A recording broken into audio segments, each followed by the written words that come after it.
Hello అండి, welcome back to property Bazaar Tirupati. మరో కొత్త ప్రాజెక్ట్తో మీ ముందు ఉందండి మన ఛానల్.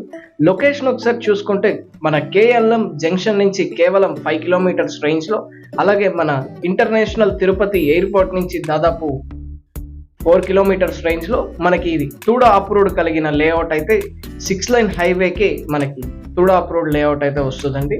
సో ఇక్కడ మనకి కేవలం 55,000కే అంకణం అయితే వస్తుందండి.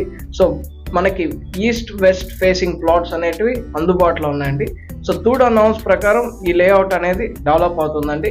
సో మనకి యూడిఎస్ కనెక్షన్, అలాగే CC roads, avenue plantation, so rain water harvesting, so electricity connection, so అలాగే కాంపౌండ్ వాల్స్ చూసుకున్నా మనకి అన్ని బిల్డ్ చేసి ఉన్నారండి. సో ఫాస్ట్గా డెవలప్ అవుతున్న ఏరియా అని చెప్పుకోవచ్చండి. మన ఎయిర్పోర్ట్ సరౌండింగ్స్, అలాగే మనకి 6 లైన్ హైవే చూసుకుంటే కాళహస్తి రోడ్డు. సో మంచిగా మీరు మంచి ఇన్వెస్ట్మెంట్ కోసం చూస్తుంటే ఇది ఒక మంచి ప్రాజెక్ట్ అండి. సో లోన్ ఫెసిలిటీ అందుబాటులో ఉందండి. సో 30, 60, 50 అంకణం సైట్స్ మనకైతే అందుబాటులో ఉన్నాయండి ఈ లేఅవుట్లో. సో మీరు ఈ ప్రాపర్టీని కొనాలనుకుంటే ప్రాపర్టీ బజార్ తిరుపతిని సంప్రదించండి. Please do subscribe to our channel property Bazaar Tirupati. మీరు తిరుపతిలో ఏదైనా ప్రాపర్టీ అమ్మాలనుకుంటున్నా, కొనాలనుకుంటున్నా ప్రాపర్టీ బజార్ తిరుపతిని సంప్రదించండి. థ్యాంక్ యూ అండి. Thank you for watching.